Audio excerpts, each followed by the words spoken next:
نوجوانان ملت اور پردہ نشین ہماری مائیں اور بہنیں،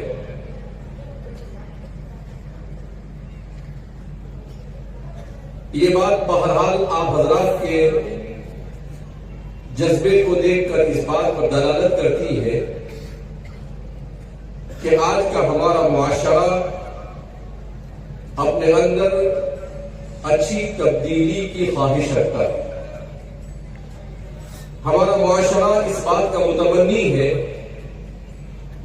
کہ وہ اپنی نسل کو، اپنے جنریشن کو اور اپنی اولاد کو تعلیم سے اور اچھے اخلاق سے آراستہ کرنے کی فکر کر رہا ہے، اس لیے کہ آپ اتنی بڑی تعداد میں یہاں تشریف لائے، آپ کو ہم سے کچھ لینا دینا نہیں، ہم بھی آئے، ہمارا بھی آپ سے کوئی غرض اور مطلب نہیں، جانبین سے کوئی دنیاوی اور مادی مفاد مقصود نہیں ہے۔ اس کے باوجود اس طرح سے حاضر ہونا یہ اس بات کی دلالت ہے کہ ہم اپنے معاشرے میں جو خرابیاں ہیں ان خرابیوں کو دور کرنا چاہتے ہیں اور اپنے اس معاشرے کو اچھی شکل دینا چاہتے ہیں۔ میرا اور آپ کا اور ہم سب کا تعلق ایک ایسے دین سے ہے جس کو دین اسلام کہا جاتا ہے، اور اسلام یہ دنیا میں انسان کو سسٹم اور پروفیشنلزم سکھاتا ہے۔ کس کو کہتے ہیں پروفیشنلزم؟ اس کا مطلب یہ ہے کہ انسان اپنی زندگی صبح سے لے کر شام تک اور شام سے لے کر رات سونے تک اور رات سونے سے لے کر صبح بیدار ہونے تک، اٹھنے تک، وہ اپنی زندگی کے ہر مرحلے کو کس طرح سے گزارے، وہ کس طریقے سے اپنے آپ کو ایسے ڈیولپ کرے، اپنے آپ کو ایسی چیزوں کا عادی بنائے کہ وہ جو مختصر سی زندگی لے کر آیا ہے وہ اس کی مختصر سی زندگی مختصر وقت میں زیادہ سے زیادہ بہتر ایسے کام کر جائے جس سے دنیا میں رہنے والے انسانوں کو بھی فائدہ ہو اور جس سے اس کے ساتھ ساتھ اللہ رب العزت اس سے راضی ہو جائے، جو اس دنیا میں میرے اور آپ کے آنے کا مقصد ہے۔ میں اور آپ اس دنیا میں کیوں آئے؟ میں اور آپ اس دنیا میں اس لیے نہیں آئے ہیں کہ ہم پیسے بنائیں، میں اور آپ اس دنیا میں اس لیے نہیں آئے کہ اپنا نام بنائیں، میں اور آپ اس دنیا میں اس لیے نہیں آئے ہیں کہ اپنا بہترین گھر بنائے، میں اور آپ اس دنیا میں اس لیے نہیں آئے ہیں کہ ہم لگزریس لائف اور اپنے آپ کو، اپنے اسٹیٹس کو اچھا کرنے کی کوشش کریں۔ یہ ساری چیزیں دوسرے، تیسرے اور چوتھے نمبر پر، مگر سب سے ایک نمبر پر جو چیز ہے وہ کیا ہے؟ ابتغاء مرضات اللہ، اللہ کی رضامندی کو حاصل کرنا۔ اور اللہ کی رضامندی کا حصول یہ کس میں ہے؟ اللہ کی رضامندی یہ انسان کو ایسے ہی حاصل نہیں ہو جاتی ہے۔ انسان یہ سوچے کہ وہ نماز پڑھ لے گا، روزہ رکھ لے گا، زکوٰۃ دے دے گا اور اللہ کی رضامندی کو حاصل کر لے گا۔ یہ اللہ کی رضامندی کو حاصل کرنے کے ذرائع میں سے چند ذرائع یہ بھی ہے۔ البتہ اللہ کی رضامندی کو حاصل کرنے کا مطلب یہ ہے کہ انسان جن انسانوں کے ساتھ رہتا ہے ان انسانوں کے ساتھ کس طرح سے وہ سلوک اختیار کرے، وہ زندگی گزارنے کا طریقہ اس کا کیا ہو، وہ اپنے ماں باپ کے ساتھ کیسے رہے، وہ اپنے بھائی بہنوں کے ساتھ کیسے زندگی گزارے، وہ اپنی اولاد کی تربیت کیسے کرے، وہ اپنے معاشرے میں ہر انسان کو صحیح راہ پر لانے کی فکر کیسے کرے۔ یہ اللہ رب العزت کو راضی کرنے کے راستوں میں سے ایک اہم ترین راستہ ہے۔ اسی لیے رسول اللہ صلی اللہ علیہ وسلم نے ارشاد فرمایا وَلَا تَقُلْ لَهُمَا أُفٍّ، قرآن کہتا ہے وَلَا تَقُلْ لَهُمَا أُفٍّ وَلَا تَنْهَرْهُمَا وَقُلْ لَهُمَا قَوْلًا كَرِيمًا، کہ آپ اپنے ماں باپ کے ساتھ، اپنے پیرنٹس کے ساتھ، اپنے والدین کے ساتھ کیسے زندگی گزارے. قرآن نے مختصر سی آیت کے اندر میں سارے مفاہیم کو بیان کر دیا. کیا کہا قرآن نے؟ وَلَا تَقُلْ لَهُمَا اُفٍّ، کہ اپنے ماں باپ کو اف بھی مت کہو. کیا مطلب اف بھی مت کہو؟ کیونکہ اللہ رب العزت مجھے اور آپ کو پیدا کرنے والے. اللہ کو معلوم کہ اس دنیا کے اندر میں جب میں انسان کو بھیجوں گا تو یہ انسان جب بچپن میں ہوگا، چھوٹا ہوگا، تو ہر وقت وہ اپنے ماں باپ کا محتاج ہوگا. پھر جب اس کے ماں باپ اسے بڑا کریں گے، یہ جوان ہو جائے گا، بیوی بچوں کا مالک ہو جائے گا اور پیسے کا مالک ہوگا، تو پھر وہ اس کے بعد جب اس کے بوڑھے والدین کو اس کی ضرورت ہوگی تو ان کے ساتھ بدتمیزی کے ساتھ پیش آئے گا. تو اللہ رب العزت نے کہا وَلَا تَقُلْ لَهُمَا اُفٍّ. کیوں؟ اگر یہی ماں باپ تمہیں بچپن میں بڑا نہ کرتے، تمہیں تعلیم نہ دیتے، تمہاری تربیت نہ کرتے، تو کیا تم کبھی بھی اچھے پروفیسر بن سکتے تھے؟ تم کبھی بھی اچھے عالم بن سکتے تھے؟ کیا تم کبھی بھی معاشرے کے اندر میں لیڈر بن سکتے تھے؟ جب انہوں نے بچپن سے کھلا کر پلا کر اور تمہاری تربیت کر کر تمہیں بڑا کیا، تب جا کر تم اس نتیجے پر پہنچے. اور آج جب ان کو ضرورت ہے کہ آپ ان کی خدمت کرو، تو آپ اپنی بیوی کا سن کر، آپ یہ سوچ کر کہ یہ غریب ہے، میں مالدار ہو گیا ہوں، میں پروفیسر بن گیا ہوں، میں لیڈر بن گیا ہوں، میں ان کے ساتھ رہوں گا تو میرا اسٹیٹس کم ہو جائے گا، یہ سوچ کر آپ ان کی طرف نظر اٹھا کر بھی نہیں دیکھتے، اور کبھی وہ للچائی نظر سے آپ کی طرف خدمت کے لیے دیکھتے ہیں تو آپ انہیں برا بھلا کہتے ہیں. اللہ نے کہا وَلَا تَقُلْ لَهُمَا اُفٍّ، اف بھی مت کہو. اسی لیے ہمارے علماء نے لکھا ہے کہ اگر ماں باپ بیٹے پر ظلم بھی کرے تب بھی بیٹے کے لیے ماں باپ کے ساتھ بدتمیزی کرنا جائز نہیں. ویسے ماں باپ ظلم نہیں کرتے، لیکن اگر بالفرض محال کرے تب بھی بیٹے کے لیے جائز نہیں کہ وہ اپنے والدین کے ساتھ بدتمیزی کرے. آج تو ایسے ایسے واقعات ہمارے معاشرے میں پیش آتے ہیں کہ بچہ ہے، 15-17 سال کا بچہ ہے، باپ کو مار رہا ہے، 20 سال کا بچہ ہے، ماں کو مار رہا ہے. سر ہم کو بہت سارے قصے سناتے ہیں جو ان کے پاس لوگ ٹریننگ کے لیے جاتے ہیں. ان کے کہا کہ ایک بچی نے، 17 سال کی بچی نے اپنی ماں کو گردن پر ایسا مارا کہ اس کی گردن ٹوٹ گئی. ابھی ایک واقعہ پیش آیا کہ ایک بچی، ایک باپ سعودی میں ہے، وہ پیسے جمع کر کر بڑی محنت اور مشقت کے ساتھ اپنی اولاد کی تربیت کے لیے یہاں پر بھیج رہا ہے. اور کیا ہوا کہ ماں نے بیٹی سے کہا کہ بیٹا کہ تم موبائل ایڈکٹ ہو گئے ہو، موبائل کے عادی بن گئے ہو، یہ موبائل لے کر مت بیٹھ رہو. تو اس بچے نے اپنی ماں کو قتل کر دیا. یعنی ہمارا معاشرہ کہاں جا کر گزرا سوچ نہیں سکتا کوئی. ماں باپ کو غلط بولنے سے پہلے آدمی 10 بار سوچے، ان کو مارنا تو بہت دور کے بعد، اور اگر انسان انہیں قتل کر دے تو یہ ہمارے معاشرے کی بدترین صورت پیش کر رہا ہے.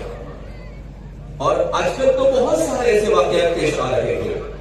تو یہ کیوں ایسا ہو رہا ہے؟ اس کی بنیادی وجہ یہ ہے کہ ہم نے اپنے بچوں کو دین نہیں سکھایا. ہم نے اپنے بچوں کو دین سے وابستہ نہیں کیا. آج سائنس کا ریسرچ، سائنٹیفک ریسرچ یہ کہتا ہے کہ دنیا میں انسان کے کیریکٹر کو اچھا کرنے کے لیے مذہب کے علاوہ اور کوئی دوسرا راستہ نہیں ہے. اگر مذہب آپ کے پاس نہیں ہے، ریلیجن آپ کے پاس نہیں ہے، دین سے آپ وابستہ نہیں ہے، تو آپ اپنے کیریکٹر کو کبھی بھی اچھا نہیں کر سکتے ہیں. لہذا اس بنا پر ہمارے معاشرے کو جس چیز کی سب سے زیادہ ضرورت ہے، وہ کس چیز کی ضرورت ہے کہ ہم تعلیم کا سوچتے ہیں، اس کے زیادہ تربیت کی ضرورت ہے. عالم عرب کے بہت بڑے مفکر گزرے ہیں. چند سالوں پہلے مکہ مکرمہ میں ان کا انتقال ہوا. محمد قطب، انہوں نے کتاب لکھی ہے منہج التربیت الاسلامیہ، اسلامی تربیت کا طریقہ. اس کتاب پر ان کو فیصل ایوارڈ ملا تھا. اس کتاب میں تقریباً 1000 سے زیادہ پیج پر کتاب لکھی اور قرآن اور حدیث کی روشنی میں اولاد کی تربیت کا طریقہ انہوں نے بتایا، اور اس میں اخیر میں خلاصے کے طور پر آپ نے کہا کہ اگر کوئی مجھ سے پوچھے کہ جس دنیا میں ہم جی رہے ہیں یہ دنیا بہت ایڈوانس ہے، اس دنیا میں آپ سیکنڈوں میں ہندوستان میں ہیں اور دنیا کے کسی بھی کونے میں آپ رابطہ کر سکتے ہیں، پہلے صرف خط بھیج سکتے تھے، میسج بھیج سکتے تھے، وائس سے بات کر سکتے تھے، اب آپ ایک دوسرے کو دیکھ بھی سکتے ہیں، اور ایک کونے سے دوسرے کونے میں جانے کے لیے آپ کو چند گھنٹے لگتے ہیں۔ یہ دنیا اپنی ہوئی زمین کو چھوڑ کر چاند پر پہنچ گئی اور چاند سے آگے جانے کی کوشش کر رہی ہے، مگر دوسری طرف یہی دنیا جب اپنے معاشرے کی طرف دیکھتی ہے تو وہ شرمسار ہو جاتی ہے کہ ٹھیک ہے سائنس اور ٹیکنالوجی نے بہت ترقی کی، مگر انسان کے بگاڑ میں جتنی ترقی ہوئی شاید سائنس اور ٹیکنالوجی کی ترقی سے زیادہ بڑی ہوئی ہمارے بگاڑ والی۔ کیسا معاشرہ پڑوسی کی اچھی حالت کو دیکھنے کے لیے تیار نہیں، کیسا معاشرہ نفرتوں بھرا معاشرہ، ایسا معاشرہ جس معاشرے میں ماں باپ کی اہمیت باقی نہیں رہی، ایسا معاشرہ جس معاشرے میں اولاد کی تربیت کی والدین کو فکر باقی نہیں رہی۔ تو محمد قطب کہتے ہیں اگر مجھ سے کوئی پوچھے کہ دنیا کے اس سارے بگاڑ کا بنیادی سبب کیا ہے، اگر کوئی ایک ریزن بتاؤ، کوئی یہ پوچھے کہ السبب الوحید، ایک ہی سبب، اس سے زیادہ نہیں سننا چاہتا ہوں میں، تو کہتے ہیں کہ میں کہوں گا کہ اس کا سبب بھی ہے اور اس کا علاج بھی ہے۔ کہا اس کا سبب کیا؟ کہا اس کا سبب یہ کہ ہمارے معاشرے میں والدین نے، ٹیچر نے، مینجمنٹ نے اور علماء نے، معلمین نے، سب نے تربیت کی ذمہ داری کو چھوڑ دیا۔ کوئی تربیت کرنا چاہتا ہے، ماں باپ گھر میں تربیت نہیں کرنا چاہتے، کیوں؟ اس لیے کہ موبائل سے فرصت نہیں، 6 گھنٹے 8 گھنٹے کام کر کر آئے گا آدمی اور پھر اس کے بعد موبائل لے کر بیٹھے گا۔ کسی کو کرکٹ کا شوق ہے تو وہ گھنٹوں کرکٹ دیکھ کر بیٹھے گا، کسی کو سیریلوں کا شوق ہے تو وہ گھنٹوں تک سیریل دیکھتے بیٹھیں گے، کسی کو گیم کھیلنے کا شوق ہے تو وہ گیم کھیلتے رہیں گے۔ تو عجیب عجیب طرح کے شوق ہمیں لگے ہوئے ہیں۔ تعجب ہوتا ہے کہ گھر کے 5 فرد ایک دوسرے کی بغل میں بیٹھے ہیں مگر ایک دوسرے سے دور ہیں۔ ٹیکنالوجی نے دنیا کو ہمارے قریب کر دیا اور جو ہمارے قریب ہے ان کو ہم سے دور کر دیا، کہ پوری دنیا کو تو ہم دیکھ رہے ہیں کہ امریکہ میں کیا ہو رہا ہے، سعودی میں کیا ہو رہا ہے، فلاں جگہ کیا ہو رہا ہے، مگر یہ نہیں دیکھ رہے کہ میرے گھر میں کیا ہو رہا ہے۔ میرا بچہ میری محبت اور میرے پیاس کے لیے ترس رہا ہے، وہ ترس رہا ہے کہ باپ اس کے ساتھ 2 منٹ بات کرے، وہ ترس رہا ہے کہ ماں اس کے ساتھ ہنس کر 2 منٹ بات کر لے، وہ مگن ہے اسی میں سیریل دیکھ کر وہی ہنس رہی ہے، جبکہ اس میں کوئی دیکھنے والا نہیں اس کو ہنسنے والے کو کہ بھئی کون ہنس رہا ہے اور کون رو رہا ہے۔ یعنی ہم مردوں کے سامنے ہنس رہے ہیں اور زندوں سے بیزار ہو چکے ہیں۔ اس لیے یہ انسان بنا ہے انس سے، اس کا مطلب ہے مانوس ہونا۔ کیا مطلب؟ کہ اگر آپ سفر کریں، گاڑی میں آپ کے ساتھ کوئی آدمی بیٹھے تو کچھ دیر آپ بیٹھے رہیں گے، اس کے بعد دھیرے سے دیکھیں گے، اس کے بعد تھوڑا سا مسکرائیں گے، اس کے بعد خیریت سے، اس کے بعد آپ پوچھیں گے آپ کا نام کیا ہے، آپ کہاں سے تعلق رکھتے ہیں، اور پھر انسان بات کرنا شروع ہے۔ کسی کو انسان کہتے ہیں اور وہی انسان اپنی پوری فیملی سے کٹ چکا ہے، اپنے ماں باپ کے ساتھ بیٹھا ہے، وہاں بھی موبائل لے کے بیٹھا ہے، بولے آفس کا بہت امپورٹنٹ کام ہے، سارے امپورٹنٹ کام چھوڑ کر جو امپورٹنٹ کام ابھی ہے ماں باپ کا حق ادا کرنا، اولاد کا حق ادا کرنا، وہ ادا کر۔ اللہ کے رسول صلی اللہ علیہ وسلم نے کہا کہ آپ صلہ رحمی کرو، صلہ رحمی کرنے سے اللہ رب العزت رزق میں برکت عطا فرماتا ہے، اللہ رب العزت عمر میں برکت عطا فرماتا ہے۔ آج جو ہماری زندگیاں بہت مختصر ہو گئی، اس کی ایک وجہ یہ کہ ہم صلہ رحمی سے دور ہو گئے۔ کیوں؟ آدمی اپنے درد کو ایک دوسرے کو تقسیم کرتا ہے. آپ کو تکلیف ہوئی, آپ نے اپنی تکلیف اپنے گھر والوں کو کہی, اپنے والدین کو کہی, لیکن آپ کوئی کسی کے درد کو سننے والا نہیں. تو کیا ہوتا ہے, آدمی اپنی تکلیف کو اپنے دل و دماغ کے اندر میں جمع کرتا ہے, پھر اس کے بعد کچھ دنوں کے بعد فون آتا ہے کہ یار وہ تو بیچارے صرف 40 سال کے تھے, اٹیک آیا اور اس دنیا سے چلے گئے. کیوں؟ اس لیے کہ سارے غم اس کے دل و دماغ میں بھرے ہوئے تھے, کوئی اس کا غم سننے والا نہیں, کوئی اس کا درد سننے والا نہیں, تو بیچارہ اس دنیا سے اپنے غموں کو لے کر کیا ہو گیا, چل گیا, برین ہیمریج ہو گیا. کیوں یہ سب ہو رہا؟ یہ اسی لیے ہو رہا ہے, اس لیے کہ ہم نے ایک دوسرے کے ساتھ اپنی پریشانیوں اور اپنی خوشیوں کو تقسیم کرنا چھوڑ دیا. اس لیے اس کے لیے کس چیز کی ضرورت؟ سید قطب کہتے ہیں کہ اس کا ایک ہی علاج کہ والدین اپنی اولاد کی صحیح تربیت کرنے لگ جائے, ٹیچر صحیح تربیت کرنے لگ جائے, معلم صحیح تربیت کرنے لگ جائے, اور معاشرے کا ہر فرد اپنے آپ کو معاشرے کے ہر بچے کو اچھا بنانے کا ذمہ دار سمجھ لے. جب یہ چیز فضا بنتی ہے تو یہ معاشرہ اور یہ دنیا خود بخود تبدیل ہو جائے گی.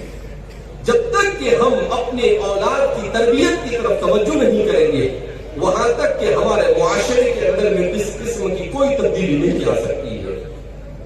ایک دوسری بات, ایک تو تربیت کی طرف خاص توجہ دینے کی ضرورت, اور دوسرا ہمیں اپنی اولاد کو تعلیم دینے کی ضرورت. تعلیم بھی دو قسم کی ہے, ایک دینی تعلیم اور دنیاوی تعلیم. دین کی تعلیم کی ضرورت ایسی ضرورت ہے کہ وہ ضرورت اس زندگی میں بھی ہے اور اس کے بعد والی زندگی میں بھی دین ہی کام لگے گا. اور دنیا کی ضرورت یہ موت تک کی ضرورت ہے. تو دین کی ضرورت یہ ہمیشہ ہمیشہ کے لیے ہے, اور دنیا کی ضرورت 60-70 سالہ زندگی کے لیے ہے. دونوں کو اسی امپورٹنٹ کے ساتھ ہمیں لے کر چلنا چاہیے کہ بھئی دین سب سے زیادہ ضروری ہے, لہذا مکمل طور پر دین کو کس طریقے سے سیکھا اور سکھایا جائے.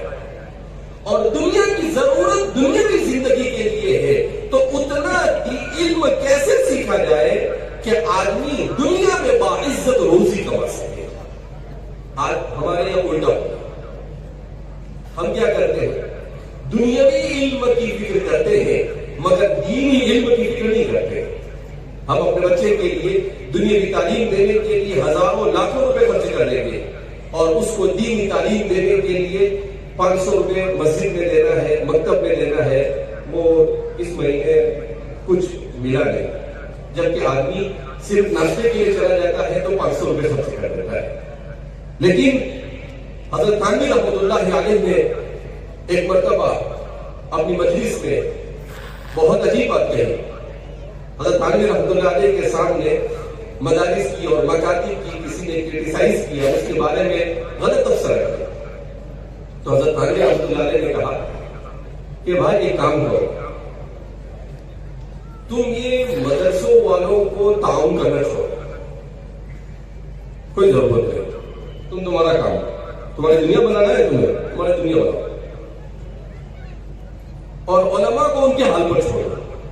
کہا تم انگوٹھا چھاپ ہو کر جب دنیا کما سکتے ہو تو عالم پڑھا ہوا ہے کیا یہ دنیا نہیں کما سکتا ہے؟ کہا ہم ہماری دنیا کما لیں گے, مگر یاد رکھنا تمہاری اولاد دین سے دور نہیں, دین سے محروم ہو جائے گی, تو پھر ہمیں اگر شکایت مت کرنا, اور ایسا مت کرنا کہ ہمارے نماز پڑھانے, جنازے کی نماز پڑھانے والا کوئی نہیں, نکاح پڑھانے والا کوئی نہیں, ہمارا بچہ دین سے دور ہو گیا. قیامت کے دن ہمیں مت کہنا آ کر, کیوں؟ اس لیے کہ ہم نے آپ کی ذمہ داری نہیں لی ہے. تم میں سے ہر ایک ذمہ دار ہے, الا کلکم مسئول عن رعیتہ, ہر ایک کے اوپر ذمہ داری آتی ہے.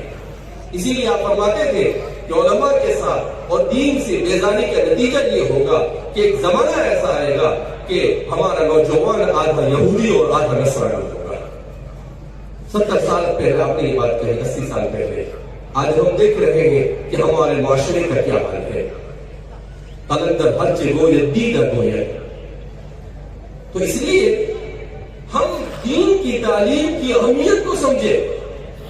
ہمارا مکتب مضبوط ہونا چاہیے, اور اس کے ساتھ دنیاوی تعلیم میں بھی ہمارا نظام یہ ہونا چاہیے کہ ہمارے اپنے اسکول ہونے چاہیے، ہماری اپنی کالجیں ہونی چاہیے، وہاں پر دین ماحول ہونا چاہیے. کیوں؟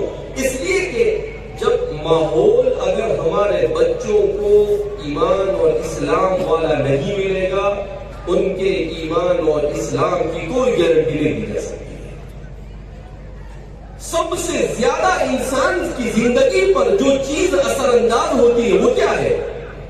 وہ کلچر، وہ سوسائٹی، وہ معاشرہ اور صحبت کتنی بڑی چیز ہے کہ اللہ کے رسول صلی اللہ علیہ وسلم کے صحابہ کو صحابہ کہا گیا.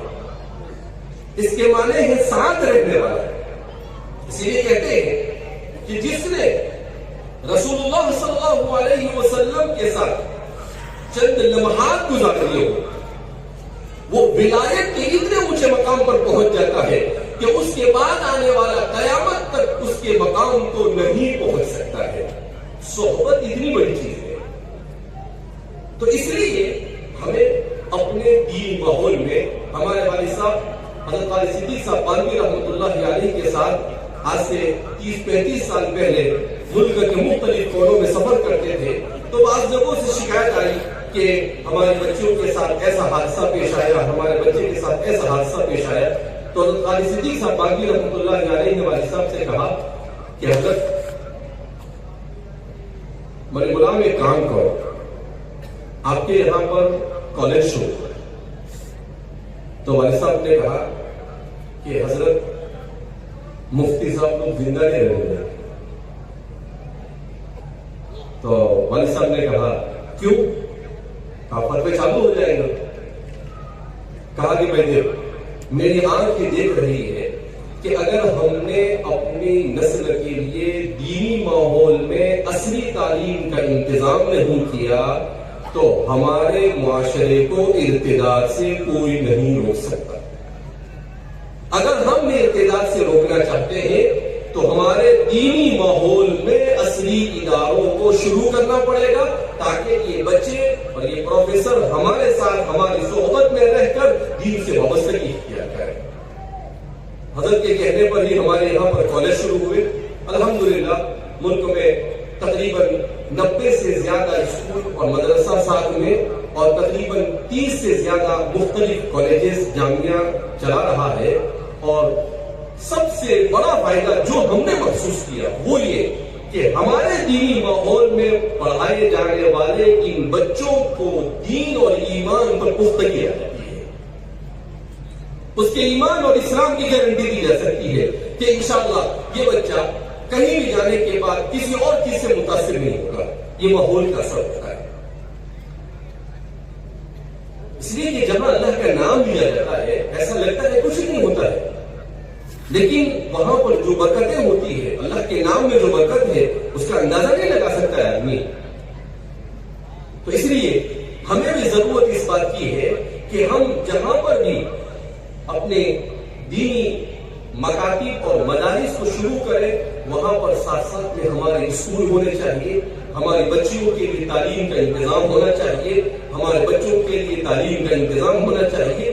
ایسا نہیں کہ ہمارے پاس اللہ نے سب دیا، دولت دی ہے، اللہ نے پڑھے لکھے لوگ دیے، لیکن مسئلہ یہ ہے کہ ہم ایک دوسرے پر بھروسہ نہیں کرتے. مسئلہ یہ ہے کہ ہم ایک دوسرے کا تعاون کر کر آگے بڑھنے کی کوشش نہیں کرتے. جو آگے بڑھ رہا ہے اس کو ٹانگ کھینچ کے نیچے کھینچنے کی کوشش کرتے. ٹانگ پکڑو اور نیچے کھینچو. یہ کیوں آگے بڑھ رہا ہے؟ وہ سمندر کے اندر میں جانور ہوتا ہے، گول سا ہوتا ہے. تو ایک آدمی پکڑنے کے لیے گیا، اس نے بالٹی پہ رکھا اس کو اور اوپر سے بند نہیں کیا. تو دوسرا آدمی وہاں سے گزرا کہ ارے بھائی اس کو بند کر دو، آپ یہ آپ نے پکڑا ہے یہ باہر نکل جائے گا. تو وہ مچھیرا بڑا ماہر تھا، اس نے کہا نہیں، اوپر کچھ رکھنے کی ضرورت ہے. کہا کیوں؟ کہا یہ ایک اوپر چلے گا تو دوسرے دو اوپر سے اس کے ٹانگ کھینچ کے نیچے لگیں گے، اس لیے مجھے ان کی فکر کرنے کی ضرورت نہیں ہے. ایک بھی باہر جائے گا نہیں، کوئی باہر آنے نہیں دے گا. آج ہمارے معاشرے کا یہی حال ہے. جب تک کہ ہم اس ماحول سے ہمیں ایک دوسرے پر بھروسہ کرنا پڑے گا. کام کرنے والے کو امانت داری اور دیانتداری کا ثبوت دینا پڑے گا۔ حکیم ہمارے اس زمانے کے سب سے شیخ الاسلام فقیہ الاصل حضرت مولانا تقی عثمانی صاحب، انہوں نے آج سے 3-4 سال پہلے اپنی تقریر کے اندر میں بڑی عجیب بات کہی۔ آپ نے کہا کہ اس وقت مسلمانوں کو کس چیز کی ضرورت ہے؟ کہا مسلمانوں کو ضرورت اس بات کی ہے کہ ہم اپنے ایسے ادارے قائم کریں جہاں پر دین اور دنیا کی دونوں تعلیم سے امت کے نوجوانوں کو آراستہ کیا جاتا ہو۔ جب تک کہ ہم اپنے ایسے اداروں کو قائم نہیں کریں گے وہاں تک ہم اس تنزلی سے باہر نہیں آ سکتے ہیں۔ اس لیے ہم سر جوڑ کر بیٹھے جگہ جگہ پر اپنے اداروں کو قائم کرنے کی کوشش کریں، جو کام کرنے والے ہیں وہ امانت داری اور دیانتداری کا ثبوت دیں، اور ایک بہترین دین اللہ نے مجھے اور آپ کو عطا کیا ہے، اس دین کے بہترین ایمبیسیڈر بن کر اس دنیا کے اندر میں آپ اپنے آپ کو پیش کریں۔ اللہ کے رسول صلی اللہ علیہ وسلم نے ارشاد فرمایا کہ اکثر ما يدخل الناس الجنة هو حسن الخلق، سب سے زیادہ وہ چیز جو انسانوں کو جنت میں لے جائے گی وہ ہے حسن اخلاق۔ اخلاق اچھے ہونے چاہیے۔ ہمارے پاس علم نہیں، ہمارے پاس اخلاق نہیں، ہمارے پاس کردار نہیں، ہمارے پاس آپس میں محبت اور مودت نہیں، ہمارے پاس کچھ نہیں، اور پھر ہم رونا روئے تو ہمارا یہ رونا بیکار ہے۔ ہمیں تعلیم کی، تربیت کی، اخلاق کے صحیح کرنے کی، ان تمام چیزوں کی فکر کرنی پڑے گی، تب جا کر ہمارے معاشرے میں تبدیلی آئے گی، اور پھر وہ ایسی تبدیلی آئے گی کہ اس تبدیلی کے بعد ہمیں کسی قسم کے پچھتاوے کی ضرورت پیش نہیں آئے۔ اس دنیا میں اللہ نے بھیجا ہے تو اس دنیا میں حالات تو آتے ہیں انسان پر، مگر مسلمان کبھی نا امید نہیں ہوتا، مسلمان کبھی ڈرتا نہیں، مسلمان حالات کا مقابلہ کرتا ہے۔ کیوں؟ اسے معلوم ہے وَالْقَدْرِ خَيْرِهِ وَشَرِّهِ مِنَ اللَّهِ تَعَالَى کہ تقدیر اللہ کی طرف سے ہے، اچھا ہوگا تب بھی اللہ کی مرضی کے مطابق، برا ہوگا تب بھی اللہ کی مرضی کے مطابق۔ اور مسلمان کے لیے کتنی اچھی بات، عجباً للمؤمن، اللہ فرماتے ہیں، اللہ کے رسول فرماتے ہیں، مومن کے لیے تو بڑی عجیب خوشخبری ہے، إِنْ أَصَابَتْهُ ضَرَّاءَ فَصَبَرَ فَلَهُ أَجْرٌ، اگر اسے تکلیف پہنچی اس نے صبر کیا تو اسے اجر ملے گا۔ وَإِنْ أَصَابَتْهُ سَرَّاءَ فَشَكَرَ فَلَهُ أَجْرٌ، اور اگر اسے نعمت ملی اور اس نے شکر ادا کیا تب بھی اسے اجر ملے گا۔ کہ مومن کے دونوں ہاتھ میں لڈو ہے، مگر کب؟ جب مومن مصیبت پر صبر کرنے والا ہو اور نعمت پر شکر کرنے والا ہو۔ ہم مصیبت پر واویلا مچانے والے اور نعمتوں پر اترانے والے ہیں، اسی وجہ سے آج ہم انسان کے حالات سے دوچار ہیں۔ تھوڑا سا مال آ گیا تو ایسا دندنانے لگتا ہے جیسے حضرت تو فرعون سے بھی اوپر چلے گئے۔ پیسہ کیا ہے؟ گاڑی لے گا اور پھر پتہ نہیں ایسی ایسی حرکتیں کرے گا، کبھی چشمہ پہنے گا، کبھی گلے میں چین پہنے گا، کبھی یہاں چین پہنے گا، کبھی جوتے پہنے گا، اور ایسے ایسی حرکتیں کرے گا جیسے حضرت سے بڑا ہوئے زمین پر کوئی ہے ہی نہیں۔ سمجھ جاتا ٹھیک ہے آیا ہے لیکن ہمیشہ نہیں ہے۔ المال غاد وراہ، حضور فرماتے ہیں مال کیا ہے؟ یہ تو صبح آیا شام کو چلا جائے گا، شام میں آیا ہے صبح چلا جائے گا، یہ کسی کے پاس ہمیشہ نہیں رہتا ہے۔ لیکن ہم نے بہت سارے لوگوں کو کروڑوں پتی کے اور کچھ دنوں کے بعد کروڑ پتی ہو گئے۔ پانی اور ایک ایک گھونٹ کے آدمی پریشان ہو جاتا ہے۔ تو اس لیے آدمی کے پاس کوئی بھی چیز آئے تو آدمی اس چیز کے بارے میں کہ بھائی اللہ نے یہ نعمت دی ہے تو اس کو صحیح جگہ پر صرف کر۔ اللہ کے رسول صلی اللہ علیہ وسلم کے صحابہ کے پاس بھی دولت تھی، مگر اس دولت کو اسراف اور تبذیر میں خرچ نہیں کرتے تھے۔ اس دولت کو کہاں خرچ کرتے تھے؟ اللہ کے رسول صلی اللہ علیہ وسلم جہاں کہتے تھے وہاں خرچ کرتے تھے۔ حضور نے کہا کہ فلاں جگہ پر ضرورت ہے وہاں تقسیم کر دیتے تھے۔ حضور حضرت عثمان کی سیرت کا مطالعہ کرے ہمارا مالدار اور نوجوان، حضرت عبد الرحمن بن عوف کی سیرت کا مطالعہ کرے، اتنی دولت اللہ نے عطا فرمائی تھی مگر اس ساری دولت کو ملت اسلامیہ کے لیے انہوں نے استعمال کیا، اپنے اوپر خرچ نہیں کیا۔ جب جب بھی امت کو اور ملت کو ضرورت پیش آئی اپنے مال کے دہانے کھول دیے اور کہا حاضر ہے یہ لے جاؤ، اور امت کے لیے جہاں پر اس زمانے میں عورتیں بھی اپنا اپنا مال اللہ کے رسول کی خدمت میں پیش کرتی تھی. حضرت ابو ہریرہ رضی اللہ تعالیٰ عنہ فرماتے ہیں کہ رسول اللہ صلی اللہ علیہ وسلم کی خدمت میں ایک مرتبہ تھے, عورتوں کے سامنے حضور نے ایک تقریر کی اور انفاق کے اوپر اللہ کے راستے میں خرچ کرنے کی بات کی. عورتوں نے اپنا سونا اور اپنا زیور نکال کر پیش کر دیا کہ یہ ہے امت کے لیے اور اسلام کے لیے اور ترقی کے لیے, جہاں چاہو آپ خرچ کر سکتے ہو. تو اس لیے ہمیں رسول اللہ کی سیرت کو پڑھنے کی ضرورت ہے, قرآن کو سمجھ کر پڑھنے کی ضرورت ہے. اپنے یہاں پر ریڈنگ اور مطالعہ اور پڑھنے کی عادت کو اپنے معاشرے میں زندہ کرنے کی ضرورت ہے. لائبریریاں ہونی چاہیے ہمارے مسجدوں کے اندر میں, جہاں پر ہر قسم کی کتابیں رکھی جائے تاکہ ہمارا نوجوان موبائل لے کر بیٹھنے کے بجائے آ کر کتاب کو پڑھے. متنبی کا شعر کہہ کر اپنی بات کو ختم کروں گا. متنبی کہتا ہے اعز مکان فی الدنیا سرج صاحبہ وخیر جلیس فی الزمان کتاب, کہ دنیا میں بہترین اگر کوئی جگہ ہے تو وہ گھوڑے کی زین ہے, اور اگر دنیا میں بہترین کوئی دوست اور بیسٹ فرینڈ ہو سکتا ہے تو وہ ہے کتاب. وخیر جلیس فی الزمان کتاب, کتاب کو اپنا دوست بنائے, قرآن کو اپنا دوست بنائے, حسن اخلاق کو اپنی زندگی کا جزء لائن پر بنائے, اور پھر دیکھیں اللہ رب العزت دنیا اور آخرت میں آپ کو عزت و سرفراز فرمائیں گے. بہرحال اللہ رب العزت ہم سب کے یہاں پر جمع ہونے کو قبول فرمائے. اللہ رب العزت ہمیں صحیح معنی میں فکروں کو اوڑھ کر جو کہا گیا اس پر عمل کرنے کی توفیق بنائے. بھیڑ کا جمع ہو جانا یہ کمال نہیں, اچھی تقریر کر دینا یہ بھی کمال نہیں. کمال کب ہے جب ہم ان سنی ہوئی باتوں پر عمل کریں, کہ ہاں ہم یہ کہیں کہ ہم ان تمام باتوں پر عمل کریں گے, وہ کریں گے انشاءاللہ. تو اللہ رب العزت ہم کو کہنے سننے سے زیادہ عمل کی توفیق پر عمل فرمائے. میں اس پروگرام کے لیے جن لوگوں نے محنتیں کی ہیں ان سب کا مشکور و ممنون ہوں کہ ملت کی فکر کرتے ہوئے بہت دنوں تک ہمارے جمیل بھائی اور ان کے احباب آتے رہے. 1.5 سال سے کئی بار کبھی ان کو پتا چلا میں بمبئی ہوں تو وہاں آ کر بیٹھ جاتے, کبھی پتا چلا میں کل کو ہوں تو وہاں آ کر بیٹھ جاتے, اور کہا کہ نہیں مولانا آپ کو آنا ہی ہے, سر کو بھی آنا ہے اور آپ کو بھی آنا ہے. تو میں بھی تھک گیا, پھر ابھی میں نے کہا کہ میں آج تم تعلیم لے کر ہی جاؤ. تو اللہ ہمارے جمیل بھائی کو جزائے خیر عطا فرمائے. والد صاحب کو لے کر میں ہسپتال میں سورت بمبئی میں ہوتا تھا, سیفی میں, ان کو پتا چل جائے یہ ہمارے منتری صاحب ہیں عبد المتین بھائی, یہ ان کو بولتے ہیں کہ مولانا آئے ہیں, تو جمیل بھائی وہاں آ کر ڈیرا ڈال رہے ہیں. کہا کہ مولانا آپ کب آ رہے ہیں, آپ تعلیم دیجیے. تو میں نے کہا کہ اب تو چو کر یا چا کر تعلیم دینا ہی پڑے گا. تو اللہ جزائے خیر دے, انہوں نے بڑی فکر کی, اور ان کے ساتھ ان کے دوسرے جو دوست احباب ہیں سب کے نام نہیں جانتا ہوں تو میں معذرت چاہتا ہوں. بہرحال پھر میں نے سر سے کہا کہ سر اس پروگرام کو ہمیں کرنا ہے.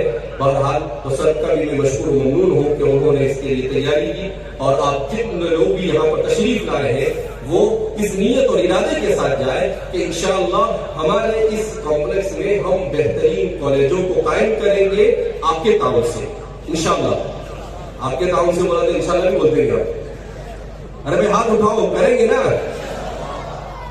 تو اس لیے آپ ہم سب کو مل کر, ہم کو کسی دوسرے کا انتظار نہیں کرنا ہے. ہماری ضرورت ہے, ہماری ضرورت ہم خود اپنی پوری کریں گے, ہم کیوں دوسروں کی طرف دیکھیں گے. تو انشاءاللہ یہاں پر میڈیکل کالج بھی بنانے کا پروگرام کریں گے, انجینئرنگ کالج بھی پروگرام بنانے کا, فارمیسی کالج بھی شروع کی جائے گی. مگر اس سب کے لیے ضرورت اس بات کی ہے کہ آپ ہمیشہ اپنا تعاون پیش کرتے رہیں, ایک دوسرے پر ہمیں اعتماد کرتے رہیں. تو اللہ کی ذات سے امید ہے کہ کوئی چیز وما ذلک علی اللہ بعزیز, اللہ پر کوئی چیز بھاری نہیں.